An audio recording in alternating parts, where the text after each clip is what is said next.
नमस्कार. अडीचच्या बातमीपत्रात मी प्रज्ञा जांभेकर आपलं स्वागत करते. सुरुवातीला एक नजर ठळक बातम्यांवर. मनरेगा योजना यावर्षी 11 कोटी ग्रामीण जनतेपर्यंत पोहोचवण्याचं केंद्र सरकारचं उद्दिष्ट.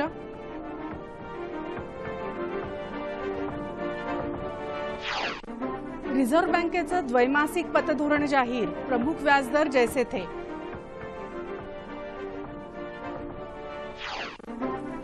मुरुड सागरी दुर्घटनेतल्या बळींची संख्या 14, तपास कार्य पूर्ण. महाराष्ट्र कूळ वहिवाट आणि शेतजमीन अधिनियमात सुधारणा करायला राज्य मंत्रिमंडळाची मंजुरी. समीर भुजबळ अटकेप्रकरणी राष्ट्रवादी काँग्रेस भाजपा दरम्यान आरोप प्रत्यारोप. मेक इन इंडिया कार्यक्रम गिरगाव चौपाटीवर आयोजित करण्यासंदर्भातल्या याचिकेवर सर्वोच्च न्यायालयात आज सुनावणी.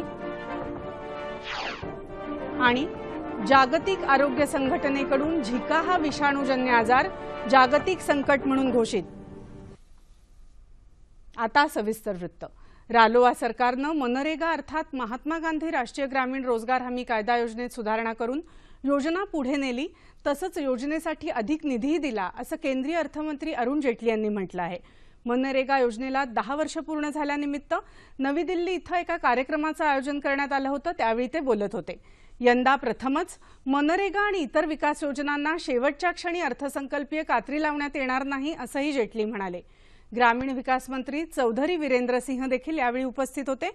मनरेगा योजना 8 कोटी ग्रामीण जनतेपर्यंत पोहोचली असून यावर्षी ती 11 कोटी जनतेपर्यंत पोहोचवण्याचं उद्दिष्ट ठेवण्यात आल्याचं सिंह यांनी सांगितलं. 18 लाख मनरेगा कामगारांना कौशल्य विकास प्रशिक्षण देण्यात येणार असल्याचंही ते म्हणाले. रिझर्व्ह बँकेनं आज जाहीर केलेल्या द्वैमासिक पतधोरणात आपल्या प्रमुख व्याजदरात कोणतेही बदल केले नाहीत. त्यामुळे रेपो दर 7.25% तर रिव्हर्स रेपो दर 7.25% आणि कॅश रिझर्व्ह रेशो 4% कायम आहे. रिझर्व्ह बँकेचे गव्हर्नर रघुराम राजन यांनी आज मुंबईत चालू आर्थिक वर्षातलं शेवटचं द्वैमासिक पतधोरण जाहीर केलं. या महिन्यात सादर होणाऱ्या केंद्रीय अर्थसंकल्पात विकासाला चालना देण्याच्या दृष्टीनं पुरेशा रचनात्मक सुधारणा असतील तर रिझर्व्ह बँक व्याजदरात कपात करू शकते, असे संकेतही राजन यांनी यावेळी दिले. देशात यंदा मोसमी पाऊस सरासरी एवढा होईल या गृहीतकावर वित्त वर्ष 2017च्या अखेरपर्यंत चलन फुगवट्याचा दर 5%च्या आसपास राहील असा अंदाज राजन यांनी वर्तवला आहे. तसंच आर्थिक वर्ष 2016 मध्ये विकास दर 7.4% तर वर्ष 2017 मध्ये तो 7.6% राहण्याचा अंदाजही रिझर्व्ह बँकेनं वर्तवला आहे. देशात व्यवसाय करणं सुलभ व्हावं यासाठी रिझर्व्ह बँक पावलं उचलेल. स्टार्टअप उपक्रमाच्या निधीसाठी विशेष यंत्रणा तयार केली जाईल, असं राजन म्हणाले. वर्ष 2016-17 या नव्या आर्थिक वर्षातलं पहिलं द्वैमासिक पतधोरण 5 एप्रिलला जाहीर होईल, असंही राजन यांनी सांगितलं. रायगड जिल्ह्यात मुरुड जंजिरा इथं सहलीला आलेल्या पुण्यातल्या 14 महाविद्यालयीन विद्यार्थ्यांचा काल समुद्रात बुडून मृत्यू झाला. मृतांमध्ये 10 मुली आणि 4 मुलांचा समावेश आहे. काल संध्याकाळपासून सुरू करण्यात आलेलं बचाव कार्य आज पूर्ण झाल्याची माहिती पोलीस प्रशासनानं दिली आहे. रायगडचे पालकमंत्री प्रकाश मेहता आणि पुण्याचे पालकमंत्री गिरीश बापट यांनी काल रात्री उशिरा मुरुडला भेट देऊन दुर्घटनेत बचावलेल्या आणि उपचार घेत असलेल्या विद्यार्थ्यांची भेट घेतली. मृत्युमुखी पडलेल्यांच्या नातेवाईकांना प्रत्येकी 2 लाख रुपये मदत देण्याचं प्रकाश मेहता यांनी यावेळी जाहीर केलं. या घटनेबाबत आमचे रायगडचे प्रतिनिधी दीपक शिंदे यांनी दूरध्वनीवरून अधिक माहिती दिली आहे. रायगड जिल्ह्यात काल दुपारी मुरुडच्या समुद्र किनाऱ्यावर फार मोठा अपघात झाला. समुद्र किनाऱ्यावर पुण्याहून आलेली ट्रीप, यामध्ये अनेक महाविद्यालयीन मुलं होती. ही मुलं पोहण्यासाठी समुद्रात गेल्यानंतर साधारण 18 मुलांना पाण्यामध्ये ओढण्यात आलं. त्यांना भरतीच्या लाटाचा अंदाज आला नाही आणि ते खोल समुद्रात ओढले गेले आणि त्यामध्ये 14 जणांचा बुडून मृत्यू झाला. काल या सर्वांचं 13 शवं सापडण्यात आली, परंतु त्यातला एक मात्र मृतदेह सापडला नव्हता. आज सकाळी तो 14वा मृतदेह सापडला आणि तो नातेवाईकांच्या ताब्यात देण्यात आलेला आहे. या घटनेमुळे समुद्र किनाऱ्यावरील सुरक्षेचा प्रश्न जरी समोर आला तरी अशा प्रकारच्या घटना ह्या वारंवार घडत आहेत आणि याकडे अधिक सजगतेने आपल्याला पाहायला पाहिजे. खरं तर शाळांच्या सहली समुद्रावर येताना त्यांच्यावर खूप लक्ष ठेवलं पाहिजे, कारण कालच्या घटनेत या ठिकाणी येणाऱ्या पर्यटकांना इथले ग्रामस्थ वारंवार सांगत असतात, परंतु याकडे ते दुर्लक्ष करतात, कारण समुद्राच्या लाटांचा मोह त्यांना आवरता येत नाही. आणि त्यामुळे तिथे असणाऱ्या जे काय नियंत्रण जे करणारे शिक्षक किंवा त्यांचा प्रमुख असतो त्यांनी या गोष्टीकडे लक्ष दिलं तर अशा प्रकारच्या घटना घडणार नाहीत. महाराष्ट्र कुळ वहिवाट आणि शेतजमीन अधिनियमात सुधारणा करायला आज राज्य मंत्रिमंडळानं मंजुरी दिली. मंत्रिमंडळाच्या आजच्या बैठकीत हा निर्णय घेण्यात आला. राज्याच्या जलद औद्योगिक विकासाला चालना देण्यासाठी शेतजमिनीच्या खरेदी विक्रीचे किंवा हस्तांतरणाचे व्यवहार सुलभ व्हावे त्यासाठी हा निर्णय घेण्यात आला. स्टार्टअप इंडिया कार्यक्रमाला चालना देण्याच्या दृष्टीनं राज्य नाविन्यता परिषदेची नोंदणी करायलाही राज्य मंत्रिमंडळानं आज मान्यता दिली. राष्ट्रवादी काँग्रेसचे अध्यक्ष शरद पवार यांनी समीर भुजबळांची अटक ही राजकीय हेतूंनी प्रेरित असल्याचं म्हटलं आहे. ते आज मुंबईत पत्रकार परिषदेत बोलत होते. सत्तेचा गैरवापर करून सूडबुद्धीनं एक राजकीय खेळी खेळल्याचा आरोप त्यांनी यावेळी केला. एकाच प्रकरणाची तीनदा चौकशी होत असल्याबद्दल पवार यांनी आश्चर्य व्यक्त केलं. मात्र आमची भूमिका स्वच्छ आहे, चौकशीला सहकार्य करू, चिंता करण्याचं कारण नाही, असंही त्यांनी स्पष्ट केलं. दिल्लीतल्या महाराष्ट्र सदन घोटाळा प्रकरणात माजी सार्वजनिक बांधकाम मंत्री आणि राष्ट्रवादी काँग्रेसचे ज्येष्ठ नेते छगन भुजबळ यांचे पुतणे माजी खासदार समीर भुजबळ यांना आज सत्र न्यायालयात हजर केलं जाणार आहे. काल रात्री त्यांना सक्तवसुली संचालनालयानं अटक केली. छगन भुजबळ आणि त्यांच्या कुटुंबियांच्या राज्यातल्या 9 मालमत्तांवर सक्तवसुली संचालनालयानं छापे टाकले. त्यामुळे छगन भुजबळ यांच्या अडचणीत वाढ होण्याची शक्यता आहे. 28 जानेवारीला महाराष्ट्र सदन घोटाळ्याप्रकरणी सक्तवसुली संचालनालय आणि लाचलुचपत प्रतिबंधक विभाग यांच्याकडून होत असलेल्या तपासाबद्दल प्रगती अहवाल येत्या 4 आठवड्यांच्या आत सादर करायचे निर्देश मुंबई उच्च न्यायालयानं दिले होते. त्यानंतर झालेली ही कारवाई आहे. गेल्या वर्षी लाचलुचपत प्रतिबंध विभागानं भुजबळ आणि कुटुंबियांच्या 19 मालमत्तांवर छापे टाकले होते. दरम्यान छगन भुजबळ सध्या एका कार्यक्रमासाठी अमेरिकेत गेले आहेत. राष्ट्रवादी काँग्रेसचे माजी खासदार समीर भुजबळ यांच्या अटकेमागे भाजपाचं कोणतंही राजकारण नाही असं स्पष्टीकरण भाजपाचे प्रदेशाध्यक्ष रावसाहेब दानवे यांनी आज नाशिक इथं आयोजित पत्रकार परिषदेत दिलं. समीर भुजबळ यांना सूडबुद्धीनं अटक करण्यात आल्याच्या आरोपाचं दानवे यांनी यावेळी खंडन केलं.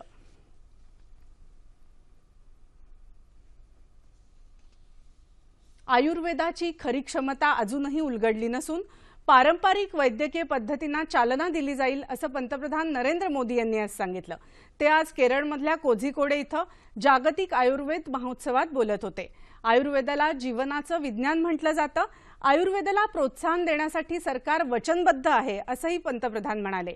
वैद्यकशास्त्रात पौरात्य आणि पाश्चिमात्य पद्धतीमधलं जे सर्वोत्तम आहे त्याची सांगड घातली जाईल असंही पंतप्रधानांनी यावेळी सांगितलं.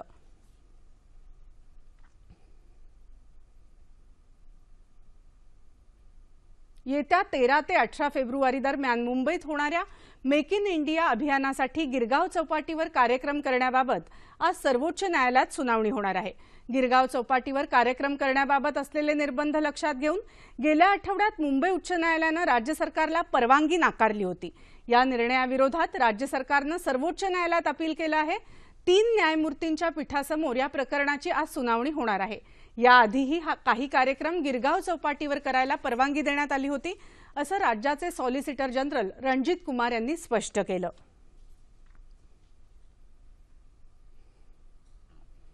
मेक इन इंडिया उपक्रमाला चालना देण्यासाठी 13 ते 18 फेब्रुवारी दरम्यान मुंबईत वांद्रे कुर्ला संकुल मैदानावर मेक इन इंडिया सप्ताह होणार आहे. केंद्रीय औद्योगिक धोरण आणि प्रोत्साहन विभागानं आणि राज्य सरकारच्या सहाय्यानं या आंतरराष्ट्रीय कार्यक्रमाचं आयोजन केलं असून पंतप्रधान नरेंद्र मोदी यांच्या हस्ते उद्घाटन होईल. मोठ्या प्रमाणावर गुंतवणूक करण्यासाठी गुंतवणूकदारांना आकर्षित करणं हा या कार्यक्रमाचा मुख्य उद्देश आहे. या 6 दिवसांच्या उपक्रमादरम्यान वेगवेगळी चर्चासत्र होणार आहेत. यात मेक इन इंडिया विषयासह मुंबईशी संबंधित कर, वित्त, मनोरंजन या विषयांवरही चर्चासत्र होणार आहे. विविध देशातले प्रतिनिधी तसंच भारतातले उद्योगपती, देशी विदेशी कंपन्यांचे प्रमुख यावेळी उपस्थित राहणार आहेत.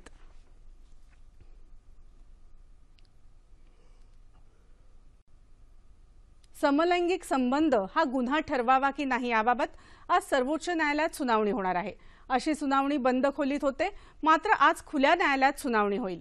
भारतीय दंड संहितेच्या 370व्या कलमात सुधारणा करून दिल्ली उच्च न्यायालयाने समलैंगिक संबंधांना अपराधमुक्त केलं होतं, मात्र सर्वोच्च न्यायालयाने हा बदल नाकारून पुन्हा कलमातल्या तरतुदी कायम ठेवल्या। सर्वोच्च न्यायालयाच्या या आदेशात सुधारणा करण्याबाबत काही संघटनांनी याचिका दाखल केल्या आहेत। याबाबत आज ही सुनावणी होणार आहे। यानंतरच्या बातम्या काही वेळातच। जम्मू काश्मीरमध्ये सरकार स्थापनेसाठी राज्यपाल NN व्होरा यांनी PDP नेत्या मेहबूबा मुफ्ती तसंच भाजपा नेते सतपाल शर्मा यांना चर्चेसाठी निमंत्रित केलं आहे। या दोन्ही नेत्यांबरोबर राज्यपाल वेगवेगळ्या बैठकीत चर्चा करतील। गेले 10 महिने संयुक्तपणे सरकार चालवणाऱ्या PDP आणि भाजपा या दोन्ही पक्षांनी आपली भूमिका स्पष्ट करावी असं राज्यपालांनी म्हटलं आहे। PDP नेत्या मेहबूबा मुफ्ती यांनी पक्षाच्या इतर नेत्यांबरोबर सरकार स्थापनेबाबत चर्चा केली। 2016-17 या शैक्षणिक वर्षापासून इयत्ता 12वीच्या परीक्षेत अनुत्तीर्ण झालेल्या विद्यार्थ्यांची फेरपरीक्षा ऑक्टोबरऐवजी जुलैमध्ये घेण्याचा महत्त्वपूर्ण निर्णय शिक्षण मंत्री विनोद तावडे यांनी काल जाहीर केला। नियमित परीक्षेत नापास झालेल्या विद्यार्थ्यांना फेरपरीक्षेची संधी तातडीने मिळणार असल्यामुळे या मुलांचं शैक्षणिक वर्ष वाया जाणार नाही या उद्देशाने हा निर्णय घेतल्याचं विनोद तावडे यांनी सांगितलं। यापूर्वी 10वीच्या परीक्षेत नापास झालेल्या विद्यार्थ्यांसाठी अशा प्रकारचा निर्णय घेण्यात आला होता। सोलापूर जिल्ह्यात पंढरपूर आणि अक्कलकोट ही महत्त्वाची तीर्थक्षेत्र असून 26B वर्ग तीर्थक्षेत्र आणि 457 क वर्ग तीर्थक्षेत्र आहेत। प्रशासनाने या वर्षात संपूर्ण जिल्हा हागणदारी मुक्त करण्यासाठी पावले उचलली आहेत।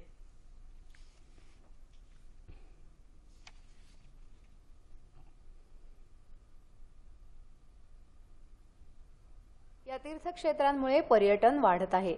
पर्यटकांच्या आरोग्यासाठी प्रशासन कार्यरत होतच, पण पंतप्रधान नरेंद्र मोदी यांच्या स्वच्छता अभियानामुळे प्रशासनाला अधिक बळ मिळालं आहे। केंद्र आणि राज्य शासनाच्या विविध योजनांसह लोकसहभागातून तीर्थक्षेत्र स्वच्छ ठेवण्याचा प्रयत्न होत आहे।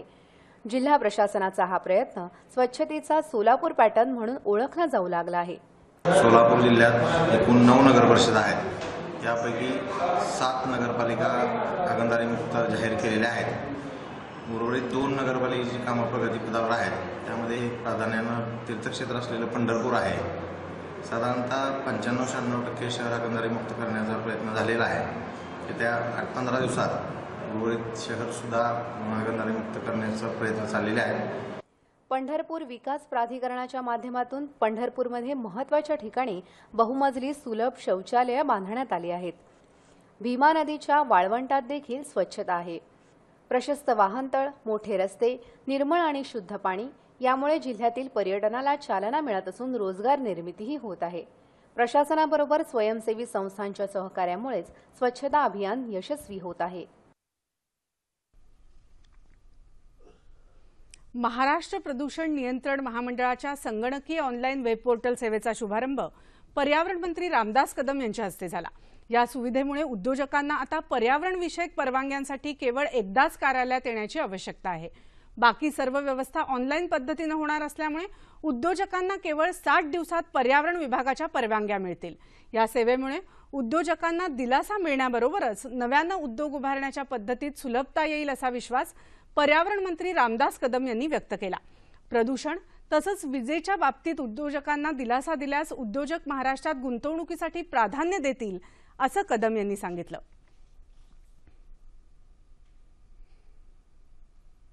पाण्याचा योग्य वापर आणि शेतीला पूरक व्यवसायाचं शेतकऱ्यांना आर्थिकदृष्ट्या सक्षम करायला सहाय्यभूत ठरेल असं केंद्रीय खत आणि रसायन राज्यमंत्री हंसराज अहिर यांनी म्हटलं आहे।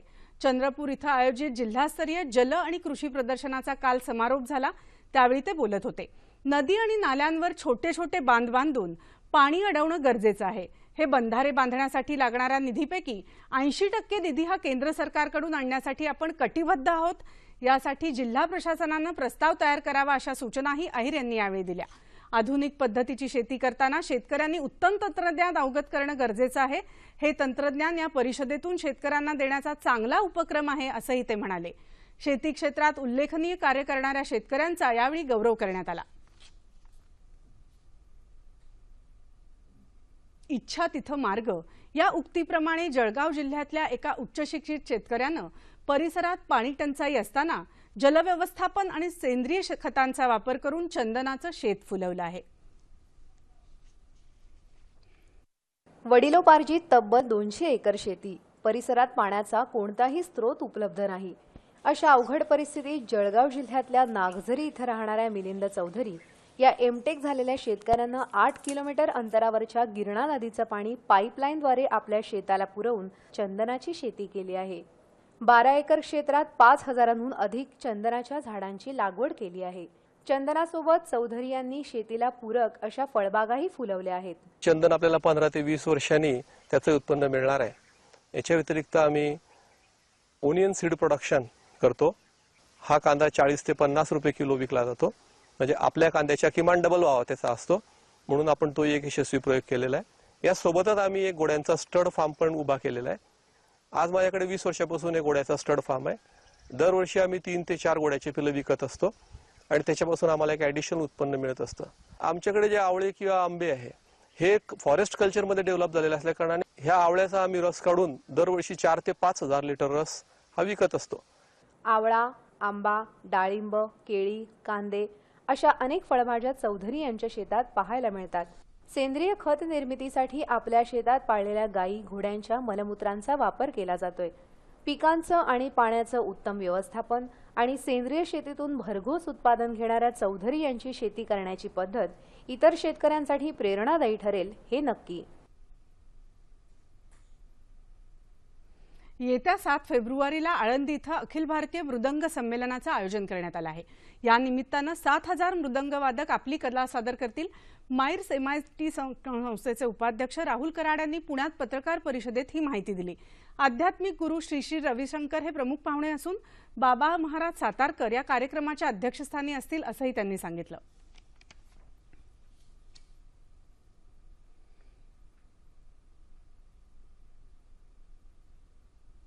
महाराष्ट्र लोकसेवा आयोग अर्थात MPSCची परीक्षा ही स्वतःची क्षमता सिद्ध करण्याची संधी असून ती संधी ग्रामीण भागातल्या विद्यार्थ्यांनी दवडू नये असं मत स्वाती सोमवंशी हिनं व्यक्त केलं आहे। राज्यसेवा परीक्षेत मुलींमध्ये स्वाती ही राज्यात पहिली आली आहे। मराठवाड्यातल्या किलजसारख्या अडवळणाच्या गावात राहणाऱ्या स्वातीनं आपल्या भावाचा आदर्श ठेवून आणि काकांच्या मार्गदर्शनाखाली स्पर्धा परीक्षेचा अभ्यास केला। दररोज 6 ते 8 तास अभ्यास केल्यामुळे आपल्याला हे यश मिळालं असल्याचं तिने सांगितलं। तसंच स्पर्धा परीक्षेसाठी वृत्तपत्र वाचनाचाही खूप मोठा फायदा झाला असून यामुळे आपल्याला एक वेगळी दृष्टी मिळाल्याचं तिने सांगितलं।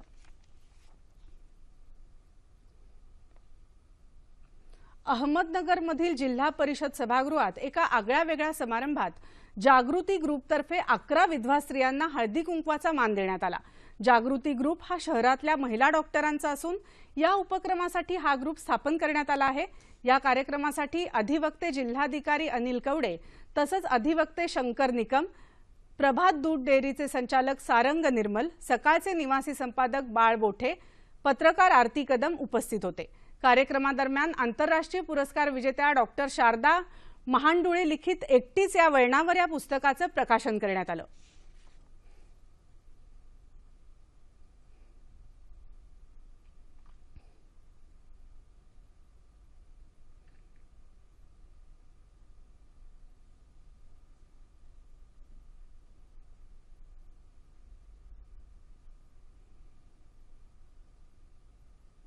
जागतिक आरोग्य संघटनेनं उत्तर आणि दक्षिण अमेरिकेत फैलाव झालेल्या झिका या विषाणूजन्य आजाराला जागतिक संकट म्हणून घोषित केलंय।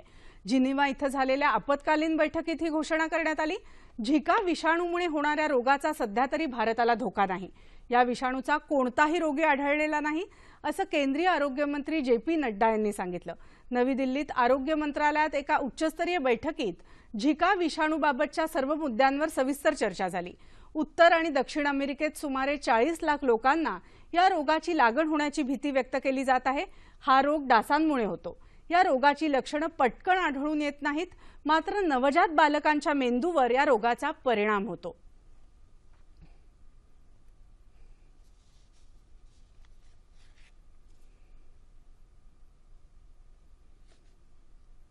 हवामान वृत्त. येत्या 24 तासात संपूर्ण राज्यातलं हवामान प्रामुख्यानं कोरडं राहील अशी शक्यता हवामान विभागानं वर्तवली आहे. ठळक बातम्या पुन्हा एकदा. मनरेगा योजना यावर्षी 11 कोटी ग्रामीण जनतेपर्यंत पोहोचवण्याचं केंद्र सरकारचं उद्दिष्ट.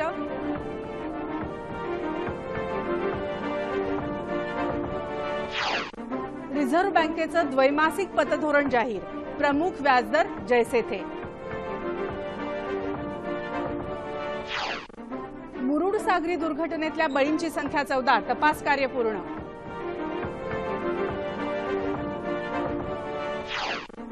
महाराष्ट्र कुळ वहिवाट आणि शेतजमीन अधिनियमात सुधारणा करायला राज्य मंत्रिमंडळाची मंजुरी. समीर भुजबळ अटके प्रकरणी राष्ट्रवादी काँग्रेस भाजपा दरम्यान आरोप प्रत्यारोप.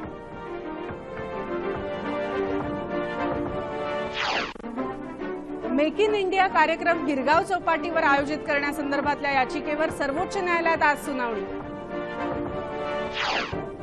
आणि जागतिक आरोग्य संघटनेकडून झिका हा विषाणूजन्य आजार जागतिक संकट म्हणून घोषित. याबरोबरच हे बातमीपत्र संपलं. पुन्हा भेटूया संध्याकाळी 5 वाजता सह्याद्री वाहिनीवर.